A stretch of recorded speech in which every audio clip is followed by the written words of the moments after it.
right, we found our way into the center of Singapore again, and here we are at Albert Center.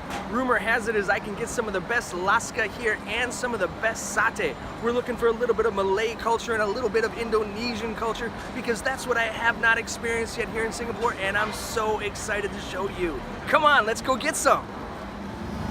Oftentimes the best thing to do is just find a shop, see if it looks good, and if it does, buy it. So today I'm at Tien Phuc here in Albert Center, and I'm gonna try their laksa. It looks good and it smells great, so I am gonna head over there and check it out. Come on!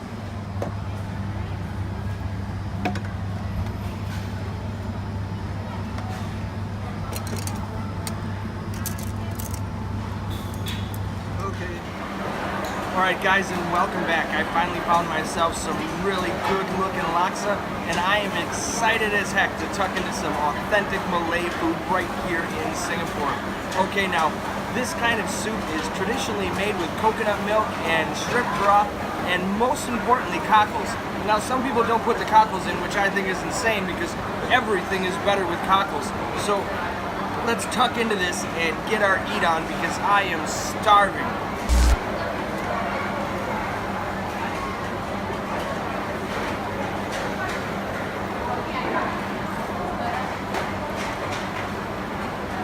Yeah, that's pretty nice. It's actually a light one. Some people like it really thick, but this one obviously doesn't use a lot of coconut milk. So that's actually what I prefer. I don't like it so thick. I prefer my curries thick with coconut milk, not something like this. But this is actually really nice. It's a perfect lunch. It's refreshing. It's spicy. So just so you know, if you don't like spice, then just learn to like spice because this stuff is awesome.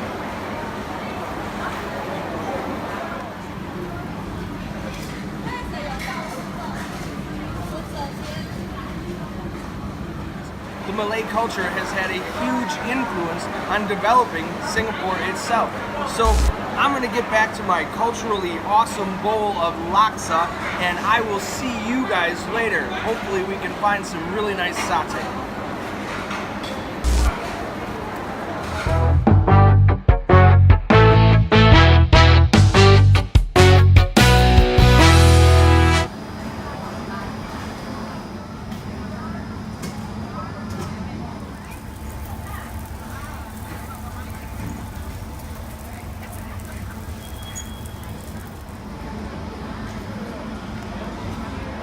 I finally found a way to get my Indonesian fix. I've come over here to Handok Makan and I have found some really great looking satay. I've got the beef, the chicken, and the mutton, and we're gonna tuck into that right now and check it out.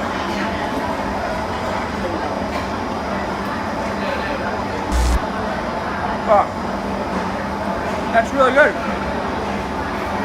The great thing about this kind of satay here in Singapore is everybody seems to speak higher raves about the satay sauce than they actually do about the meat, and I'd have to agree, because I would think the meat is just a simple meat that you would, season and cook on the grill. At the end of the day, what it comes down to is the satay sauce, and this satay sauce is rich and chunky. I like it chunky, I don't like it so creamy, and this is just really good. The mutton's nice. It's kind of dry, which I prefer. Alright, on to the chicken. Alright, it's got the black stuff. I love the black on it. It makes it so good. Oh yeah. Yeah, absolutely brilliant. Chicken's my favorite by far. So I'm a bit biased to this one. Now check out the beef. The beef looks well done. Oh man. That's really good. I could sit here all day eating these, man. And here's the little onions and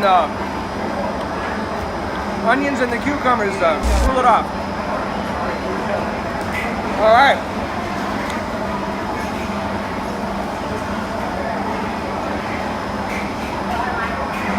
So if you're looking to get some taste of Indonesia right here in Singapore, come on down to Albert Center and check out Handok Makan, and you guys will get yourself some really good satay. Alright, we'll see you guys on the street. Later.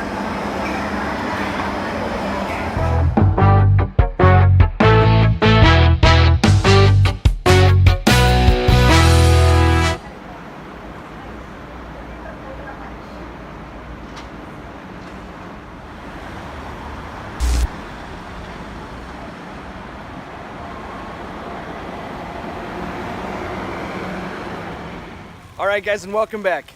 As you know, the Malays have played a huge influence in the development of Singapore, and today we are at the Malay Heritage Center Museum and we're going to check out what's going on.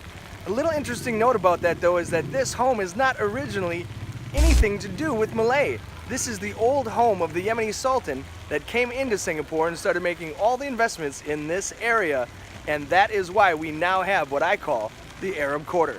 Let's go on inside and check it out. See you soon! A great deal of ink has been published physically and virtually concerning the idea of what constitutes Malay identity. The history of the Malays in Singapore seems short in retrospect, but is actually quite vast, multifaceted, and challenging to encompass in this short segment alone. To put it as simple as possible, everyone from the British to the Thais and the Javanese have had their eyes on this important choke point in Southeast Asia ever since the first recordings of the area in the 13th century. Now fast forward a few hundred years. In 1824, Sir, term used loosely, Stamford Raffles, a British proponent of the crown, forced upon Singapore and its reigning sultan what was called a Treaty of Friendship and Alliance, which subsequently led to the sultan's political and social castration, which then again only led into another era of which merry old England forced its will upon the world. Thankfully, Singapore has not only regained its freedom from imperialists, but has managed to maintain the Malay part of its culture and history, of which some tried to destroy outright. Today, Malays constitute the second largest ethnic group in the whole of Singapore.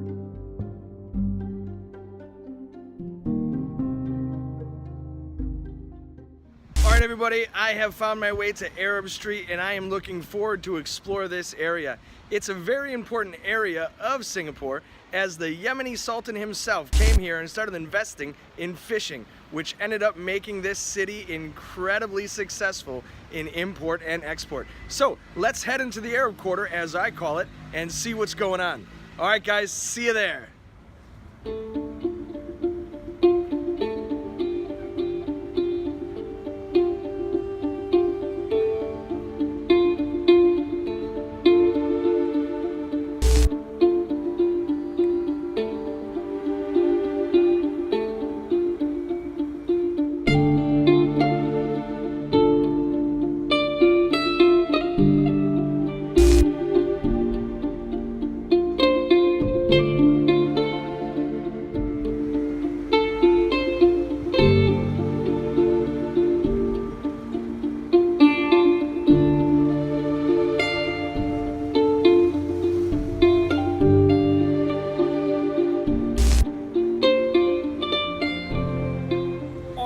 Check this out. I just found the largest mosque in all of Singapore and it's gorgeous.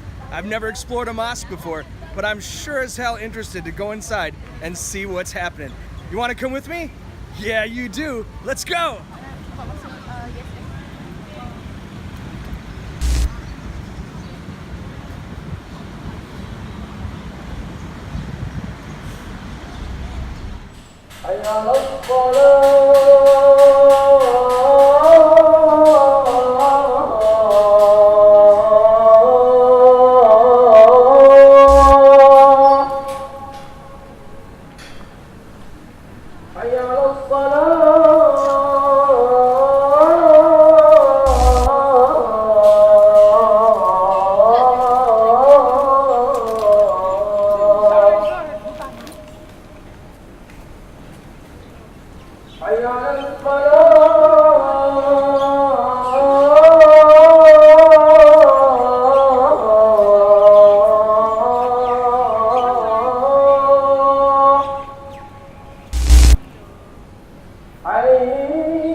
Allah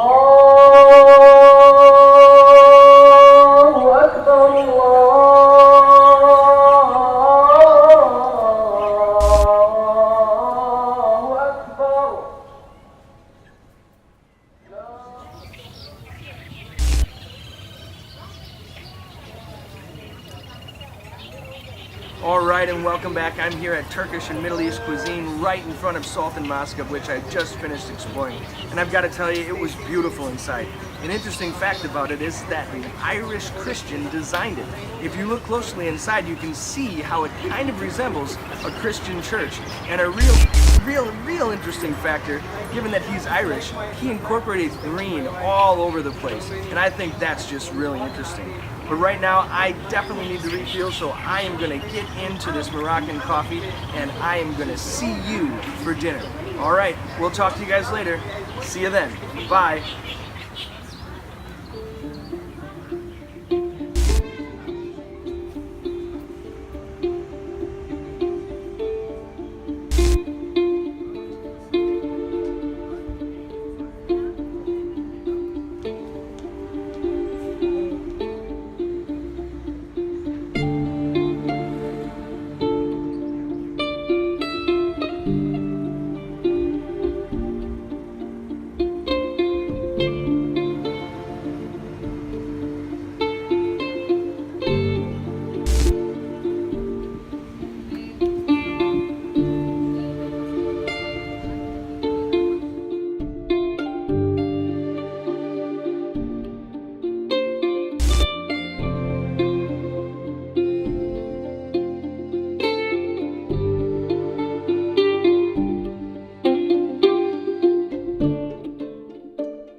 Okay, so here we are wrapping up our time in what I call the Arab Quarter. We are here at Babalos Grill and we are tucking into some amazing Lebanese food. This place has got a reputation as having some of the best here in the city, and we are going to tuck into it and see what happens. We have got the Lavash, which is a freshly made pita bread. Now there's a distinction to be made. If you just order pita bread, you're going to get kind of stuff that's been made already, but Lavash is made fresh. We have also got a Warayat inab, which is a beautifully wrapped a dish made with vine leaves, fresh vine leaves wrapped up and imported into Singapore. This is something that is truly a staple dish in most of the Arabic world. We have also got some Hummus Lahme. Now this is hummus with lamb, and I am very interested to find out what's going on with that. So let's tuck into this and see what's going on. First of all, we're going to start off with the hummus. Let's see this lavash. Oh, look at that, look at that. Oh my God. Yeah, oh, yeah, you can just smell how fresh this is. This is amazingly fresh dough. So we're gonna take this, we're gonna tuck right into some of that. And oh my God, look at that.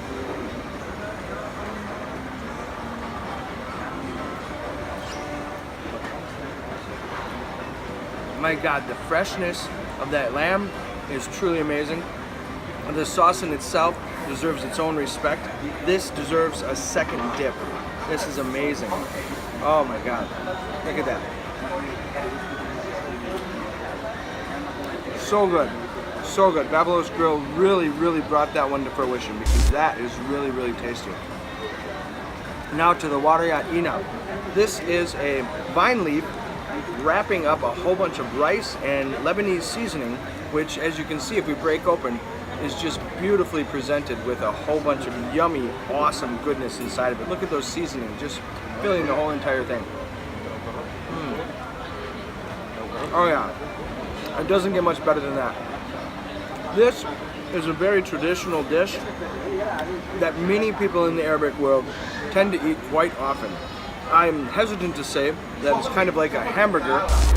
This type of thing is found very commonly in every household, very often. Now sadly, this is not as fresh as I would like it to be, because it's not a vine leaf that's been just pulled off the vine and wrapped up with all that goodness right now. But we are in Singapore and we don't have access to that kind of beautiful culinary artistry.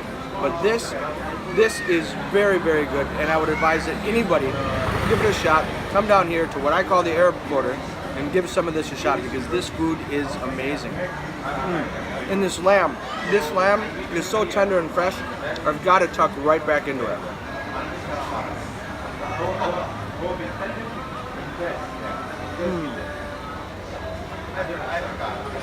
Unbelievable.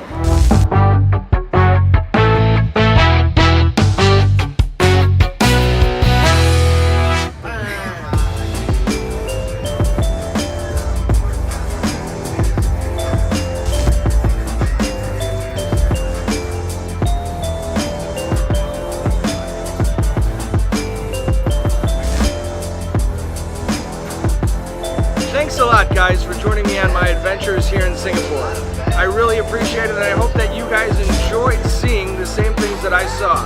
A lot of great food here, a lot of great culture, and one thing that's really important to remember is that Singapore represents the future of the world, insofar as intercultural relationships. Singapore is a prime example of how many different cultures and ethnicities can get along together and create a successful society. So, I want to thank you once again for enjoying the videos that I've made. Well, shit, maybe you didn't enjoy them, but at least you watched them. And I want to let you know that there's more videos out there. There's one on Chinatown and one on Little India. So, until next time, this was Singapore with Wanderlust Adventures. Now it's time to enjoy a good beer.